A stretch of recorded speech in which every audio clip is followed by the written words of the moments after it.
ફોનની વાત કરી તો મેં મારો ફોન સાયલેન્ટ આજે પહેલી વાર નથી કર્યો, પણ આજે એક બહુ સરસ વાત મારી સાથે બની છે. મારો ફોન સવારે વારે વારે બૂટ ઓન થવા માંડ્યો અને કામ નથી કરતો. લગભગ ગઈકાલ સાંજથી આ ફોન કામ નથી કરતો અને આજે સવારે 8 વાગે મને લેવા આવવાના છે માટે કોઈક રીતે મારે ફોનની અરેન્જમેન્ટ કરવી પડશે માટે કોઈકનો માંગીને મારું સિમ કાર્ડ નાખીને ચાલુ કર્યો. આ 12 કલાક દરમિયાન મને એવું સમજાયું કે આપણે બધાએ ડિજિટલ ઉપવાસ કરવા જોઈએ. થોડોક એવો સમય કે જે આપણી જાત સાથે ગાળી શકાય. આ ડિજિટલ ઉપવાસ બહુ ઇન્ટરેસ્ટિંગ છે. ડિજિટલ એટલે માત્ર ફોન નહીં.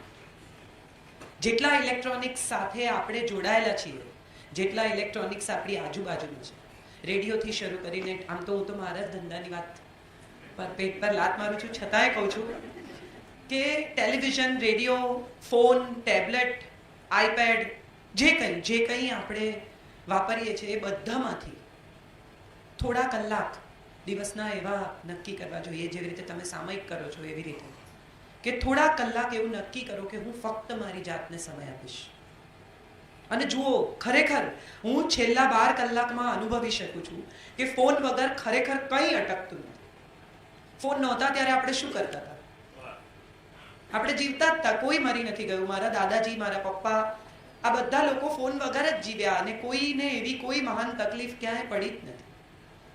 પણ આ ફોન આવવાથી સૌથી મોટી વાત જે થઈ છે એ થઈ છે કે આપણે કમ્યુનિકેશનથી કપાઈ ગયા છીએ. આપણી બાજુમાં બેઠેલી વ્યક્તિ સાથે વાત કરવાનો આપણી પાસે સમય નથી અને દુનિયાભરમાં આપણે કનેક્ટેડ છીએ. એટલે મને આજે આ વિચાર આવ્યો કે આપણે આમ તો બહુ બધા ઉપવાસ કરીએ છીએ, એકટાણા કરીએ છીએ, તો આવા ડિજિટલ ઉપવાસ નક્કી કરવા જોઈએ માણસે કે હું સવારે 8 વાગ્યા સુધી ફોન ઓન નહીં કરું, 6 થી 8 બંધ કરી દઈશ, સાંજે અમુક વાગે બંધ કરી દઈશ, જમવા બેસીશ ત્યારે ફોન નહીં લઉં. આવા એટલીસ્ટ 2 કલાક દિવસના જો આપણે આપણી જાતને આપી શકીએ, આપણા કુટુંબને આપી શકીએ, તો હું માનું છું બહુ મોટો ફેર આપણા સંબંધોમાં પડી જાય. એવું મને આ છેલ્લા થોડા કલાકોમાં સમજાયું, એટલે મને થયું હું તમારી સાથે આ વાત કરી લઉં. વાત છે એકબીજાને ગમતા રહેવાની. એ પહેલા થોડા ઉલ્લેખ મારે કરવા જોઈએ. વિનોદભાઈએ કહ્યું કે 6 મહિના સુધી તારીખ નથી આપતી, એટલે મારે એક વાત ખાસ કહેવી જોઈએ અહીંયા કે હું કોઈ ફિલ્મ સ્ટાર નથી, મારી પાસે ડેટ્સ નથી, એવું કહીને મને સારું નથી લાગતું. પણ મારો પ્રયત્ન એવો હોય છે કે 2 રવિવાર હું મારે ઘેર આપું અને 2 જ રવિવાર બહાર આપું. એટલે મારી પાસે મહિનાના 2 જ શનિ રવિ હોય છે જે હું બહાર કામ કરવા માટે જાઉં છું, અને 2 શનિ રવિ હું અચૂકપણે ઘરે હોઉં છું, ઓલ્ટરનેટ શનિ રવિ. એટલે એ શનિ રવિ હું દ્રઢપણે નથી જ આપતી. એટલે રહ્યા 2 જેમાં બહુ ઝડપથી લોકોને ડેટ્સ જોઈતી હોય ને મારે આપી દેવી જોઈએ, એટલે એ રીતે તારીખ નથી આપતી. બાકી બીજું કોઈ એવી કોઈ પરિસ્થિતિ નથી કે ના મારી પાસે ડેટ્સ નથી ને આમ નથી ને એવું બધું કહીને મને સારું લાગે છે. પણ આજે મને સીડી સાહેબે અહીંયા પૂછ્યું કે સમય ક્યારે મળે છે આટલું બધું લખવાનું, ત્યારે મારે કહેવું જોઈએ કે હું સવારે 9:30 થી 5 કોઈ પણ ક્લર્ક કામ કરે કે તમે બધા તમારી ઓફિસમાં કામ કરો એવી રીતે કામ કરું છું. 5 વાગ્યા પછી વિનોદભાઈને અનુભવ હશે કે ક્યારેક તો ફોન પણ નથી લેતી, મારે ઘેર જતી રહું, પછી મેલ નથી જોતી. એટલે મેં એવું નક્કી કર્યું છે કે જે બોલું છું એટલું કમસે કમ પાળું, બીજું તો કંઈ ન કરું તો કંઈ વાંધો નહીં. પણ જ્યારે હું લોકોને એમ કહેતી હોઉં કે તમારા કુટુંબને સમય આપો, તમારા ફેમિલી સાથે અમુક રીતે સમય ગાળો, તમારા સંતાનોને સમય આપો, તો કમસે કમ પહેલાં મારે ગોળ ખાવાનું બંધ કરવો જોઈએ અને પછી કહેવું જોઈએ કે ગોળ ખાવાથી નુકસાન થાય. એટલે આ થોડીક ક્લેરિફિકેશન્સ મારે કરવા જોઈએ. બિકોઝ મને લાગ્યું કે વિનોદભાઈએ કહ્યું કે 6 મહિના સુધી તારીખ નથી આપતા, તો તમને થશે કે એવું તો શું કરે છે. So this is one thing that I had to say. એકબીજાને ગમતા કેમ રહેવું પડે એ વાત બહુ ઇમ્પોર્ટન્ટ છે. સપોઝ કોઈને આપણે નથી ગમતા તો શું? એક સામાન્ય એટીટ્યુડ માણસનો એવો હોય છે કે તેલ પીવા જાય. ના ગમે તો શું, હું કઈ એને ઘેર જઈને એમ કહું કે મને ગમાડો? અથવા કોઈ આપણને બહુ ગમતું હોય અને આપણે એને કહી ન શક્યા હોઈએ એવા અનુભવ કદાચ લગભગ બધાને જિંદગીમાં ક્યાંક ને ક્યાંક થયા હશે. કોઈને મળવાની બહુ જ ઈચ્છા હોય, આપણે નક્કી કરતા હોઈએ કે જઈશ, આજકાલમાં જઈશ, આજકાલમાં જઈશ, આજકાલમાં જઈશ, અને સડનલી ખબર પડે કે હવે જવાનો અર્થ નથી થયો. એવા અનુભવ પણ આપણને બધાને થયા હશે ક્યાંક ને ક્યાંક, નાના મોટા. કોઈ સ્કૂલનો મિત્ર હોય જેની સાથે બહુ જ ઝઘડો થયો હોય, બહુ જ વર્ષો સુધી વાત ન કરી હોય, ને અચાનક એક દિવસ યાદ આવી જાય. એને કંપાસ બોક્સ છૂટો મારેલો એ તો યાદ આવે જ, પણ સાથે સાથે એણે એના ડબ્બામાંથી લંચ શેર કરેલું એ પણ યાદ આપવું જોઈએ, અને યાદ આવે જ. અને ત્યારે એમ થાય કે કંપાસ બોક્સ છૂટો મારેલો ને સંબંધ તોડી નાખ્યો એ તો જાણે ઠીક છે, પણ લંચ બોક્સ શેર કરેલું એ કેમ ભૂલી ગયા? કેમ ભૂલી ગયા કે એ સમયે એ આપણી સાથે હતા જ્યારે ખરેખર આપણે એની જરૂર હતી? માણસ જિંદગીમાં બે ચહેરા કોઈ દિવસ નથી ભૂલતું. આ કોઈ પણ માણસ હોય, સાવ રંગથી શરૂ કરીને રાય સુધી, બે ચહેરા આપણને હંમેશા યાદ રહે. એક ચહેરો જે આપણી સાથે ખૂબ તકલીફમાં આપણી સાથે રહ્યો, અને બીજો જેને આપણને તકલીફમાં છોડી દીધા. આ બે ચહેરા એવા છે કે આપણે જિંદગીમાં કદી ભૂલી નથી શકતા. આપણે સમસ્યામાં હોઈએ ત્યારે આપણો સાથ કોણ છોડી ગયું, એ ચહેરો આપણને હંમેશા યાદ રહે છે. અને આપણે ખૂબ તકલીફમાં હતા, અને એક માણસે આવીને કહ્યું કે હું છું. સોનલબેને કહ્યું ને કે હું ઊભો છું પાછળ, એવું જેણે કહ્યું, એવો ચહેરો નથી ભૂલી શકાતો. અને આ બે સંબંધો જિંદગીમાં હંમેશા આપણી સાથે ચાલે છે. આપણે બધા કેટલી બધી વાર એવું કહી દઈએ છીએ કે ફલાણાને તો હું માફ જ નહીં કરું, આને તો હું બરાબર યાદ રાખીશ, આને તો હું પાઠ બનાવીશ.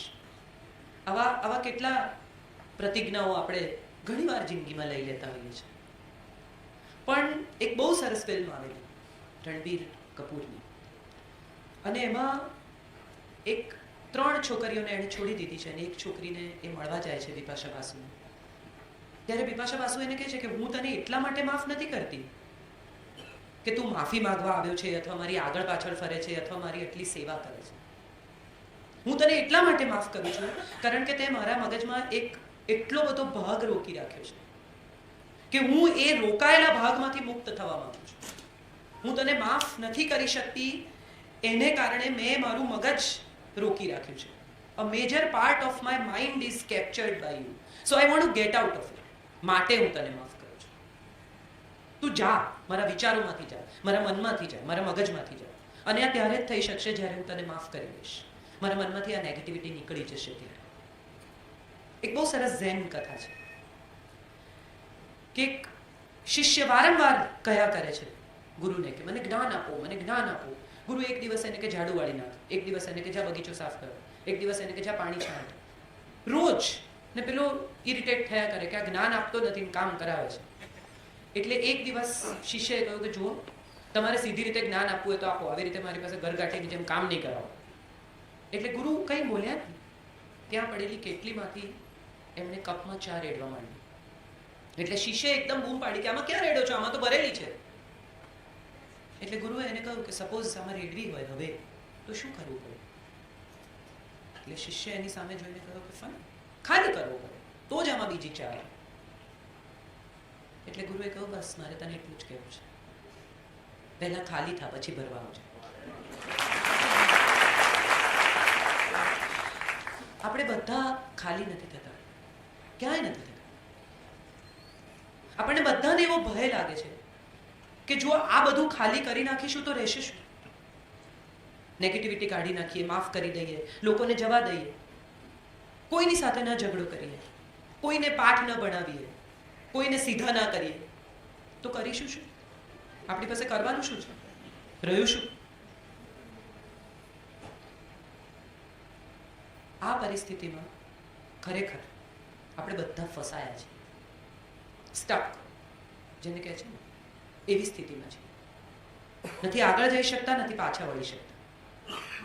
આગળ જઈએ તો ડર લાગે છે કે ખાલી થઈ જઈશું, ને પાછા જઈએ તો આપણને બરાબર ખબર છે કે પાછળ શું હતું. એ જ નેગેટિવિટી, એ જ પીડાઓ, એ જ તકલીફ, એ જ ઝઘડા, એ જ લોકો જેને આપણે સતત યાદ રાખ્યા. સવાલ એ છે કે આટલા બધા અણગમાની વચ્ચે આપણને શું ગમે, શું કામ ગમે, ને આપણે કોઈને કેમ ગમે? બે લોકો, આપણે બધા આમાંથી પસાર થયા છીએ કે ગાડી અથડાય ને બે જણા ઉતરે ગાડીમાંથી, એટલે બૂમાબૂમ થાય, ઝઘડો થાય.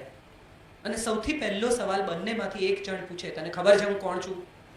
કેવી રીતે ખબર હોય? તમારા ગળામાં તમારા નામનું પાટિયું છે? નથી ખબર. પાવર. શેનો પાવર છે આપણને? આપણી પાસે કઈ સત્તા છે? એવું શું છે આપણી પાસે જેનો આટલો બધો અહંકાર છે? આપણું નામ પણ કોઈએ પાડ્યું છે, જાતે નથી પાડ્યું. આ ચહેરો આપણને ડીએનએમાં વારસામાં મળ્યો છે. તમે ગોરા છો કે કાળા છો કે ઊંચા છો કે લાંબા છો કે તમારું નાક કેવું છે કે કાન કેવા છે, એ બધું તમારા ડીએનએમાં ક્યાંક ને ક્યાંક તમારા વારસાગત લક્ષણોમાં ચાલી આવે છે. મોટા ભાગના લોકોને એજ્યુકેશન મા બાપે આપ્યું છે. કઈ સ્કૂલમાં જવું ત્યાંથી શરૂ કરીને શું નામ પાડવું, કઈ અટક લાગશે, આમાંથી કાંઈ આપણે કર્યું નથી.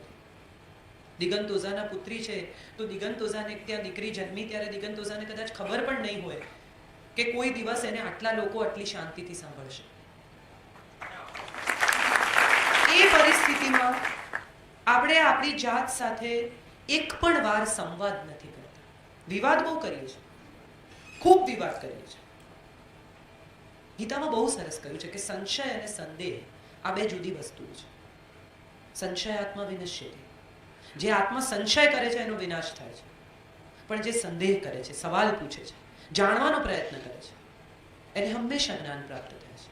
પ્રશ્ન પૂછવો એમાં કંઈ જ ખોટું નથી, પણ પ્રશ્ન પૂછ્યા પછી જે જવાબ મળે છે એ સાંભળવા તો ઉભા રહો. આપણે કોઈ જગ્યાએ લગ્નમાં, પાર્ટીમાં બધાનો અનુભવ હશે કે સામેનો માણસ તમને પૂછે કેમ છો, હજી તમે એને જવાબ આપો એ પહેલા તો એને બીજાને પૂછ્યું કેમ છો, એને જવાબ સાંભળવો જ નથી. ભીખુદાનભાઈ ગઢવી કરીને એક બહુ સરસ ડાયરાના કલાકાર છે, એમણે હમણાં બહુ સરસ વાત કરી કે એમના નવા નવા લગ્ન થયા પછી, હવે તો બહુ એમના લગ્નને પણ 40 વર્ષ થઈ ગયા, પણ જ્યારે લગ્ન થયા ત્યારે શરૂઆતના દિવસોમાં કમ્પ્લેન કરે કે આ કાર્યક્રમમાં જવું પડે છે, રોજ ઉજાગરા થાય છે, મોડું થાય છે. આવું લગભગ 20 વર્ષ સુધી ચાલ્યું. એમના પત્ની બિલકુલ લખી વાંચી નથી શકતા, પણ અન્નપૂર્ણા છે, એમને ઘેરથી કોઈ જમ્યા વગર ન જાય એટલે ચાલે આવું. રોજ પેલા કાર્યક્રમમાં જાય, આવીને કમ્પ્લેન કરે, વળી નવો કાર્યક્રમ આવે એટલે જાય, આવીને કમ્પ્લેન કરે. 20 વર્ષ પછી એક દિવસ એમના પત્નીએ બહુ ધીમેથી કહ્યું કે આ 20 વર્ષથી હું પરણીને આવી છું ને હું જોઉં છું કે આટલા આટલા કાર્યક્રમ થાય છે પણ તમને કોઈ ઢહેડીને નથી લઈ ગયું. તમે તમારી મરજીથી જાઓ છો. કોઈ આવ્યું હોય તમને ટીંગાટોળી કરીને લઈ ગયું હોય એવું મેં નથી જોયું. આ આપણા બધા સાથે છે. આપણને કોઈ ઢહેડીને ક્યાંય નથી લઈ ગયું. આપણે જાતે જ જઈએ છીએ નેગેટિવિટીમાં, તકલીફમાં, સમસ્યાઓમાં, પ્રશ્નોમાં, ઈર્ષામાં, સંશયમાં. કેટલી મજાની વાત છે કે માણસ મર્સિડીઝ ખરીદે, પછી એમાં બેસવાની એને એટલી મજા ના આવે જેટલી એને બીજાની આંખમાં ઈર્ષા જોવાની આવે. આનંદ એનો નથી કે મેં મર્સિડીઝ ખરીદી, આનંદ એનો છે કે પેલા નવ પાસે નથી. હું કેટલી પડે છે એવો સવાલ જો તમે કોઈ પણ માણસને પૂછો કે તમને શેમાં મજા આવે, તો એને કેટલી બધી વાર લાગે જવાબ આપતો કે મને શેમાં મજા આવે. એને વિચારવું પડે.